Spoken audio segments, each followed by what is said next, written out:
difficult is it not to sort of keep looking at that gap and worrying about it all the time? We cannot be looking at other teams when we have played 10, 11 Premier League matches. This is a long marathon. Things are going to change. Momentum is going to shift, and at the end you have to look. In this league, you're going to have to need 96 to 100 points to win it. C'est fini. When you're going to get them, it's a different story, but this is the target. And in order to do that, you're going to have to play so well and win a lot of matches. More matches that no one has ever won in this club, that's for sure, to win it. Is that like last week? I mean, you dropped 1 point and it was obviously really rankled with you. Is that what it does to you? Just even dropping 1 point gets to you that much? And you drop in one and the other team winning 3. So it's a big difference, you know, and that's why those matches are so important and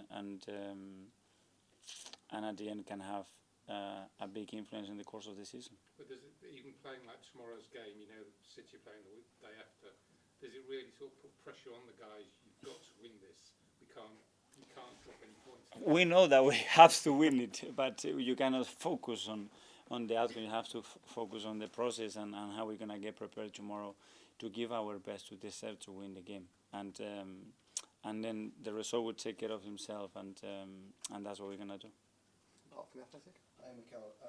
Just on kind of last season, I think one of the big reasons why Arsenal did so well was the units. I think you spoke about Alex, Granit and Gabriel Martinelli, that being one unit you liked. It seems like you haven't really been able to build those as frequently this year. Do you think that's maybe why the attack's maybe not been as free-flowing as it was last season? There are many factors to a lot of the things, but we have other units as well that we have considered less than time can remember, you know. And so there are certain units that are working really well. We have to have a lot of problems with availability of players, especially in the attacking areas and in the 5 players that we put in the last line. And yeah, having that chemistry and playing minutes and being together, it's very, very important because timing is everything, especially when you're attacking small spaces.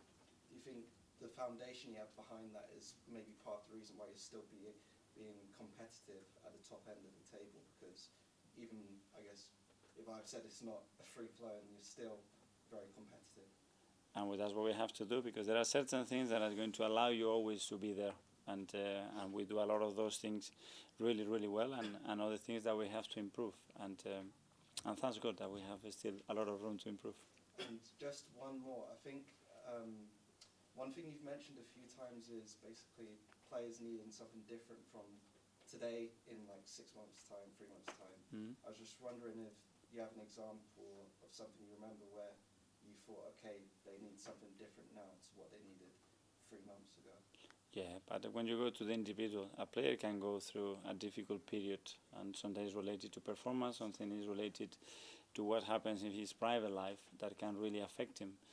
And they need love and support.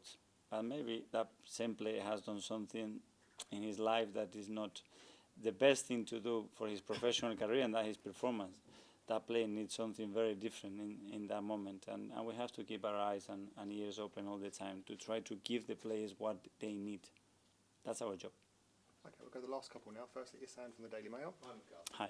When you first heard from the FA that they'd be writing to you about your comments after the Newcastle game, what was your initial reaction?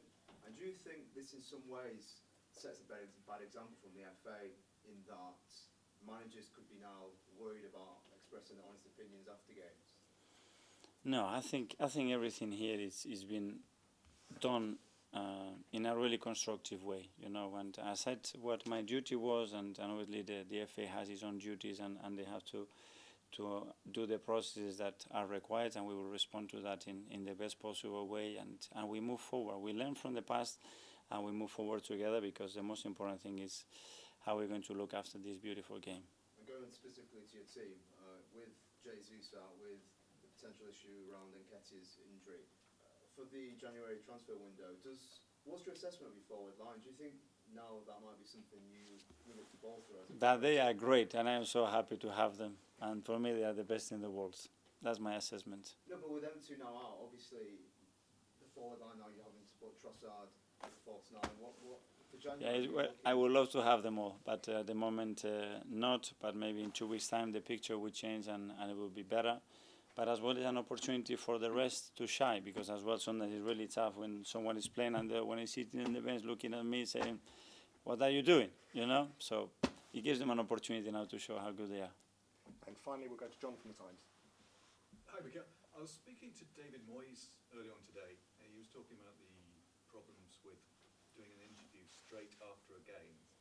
And he said he's stopped saying what he really thinks because he doesn't want to get fined. Are you prepared to carry on saying what you think?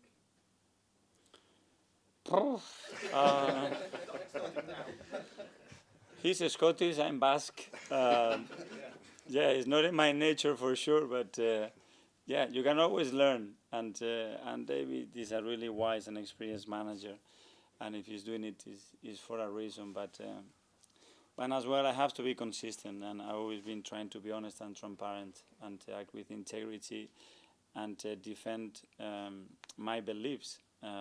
So. He was saying that people supported what you said, but they just don't want to do it. They don't want to say it themselves because they don't want to get in trouble.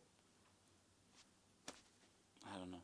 Hopefully I'm not in trouble, and hopefully this can be taken in a constructive way and move forward. That's it. Okay, everyone. Thanks very much. Thank you. Never change, Mikel. Never change.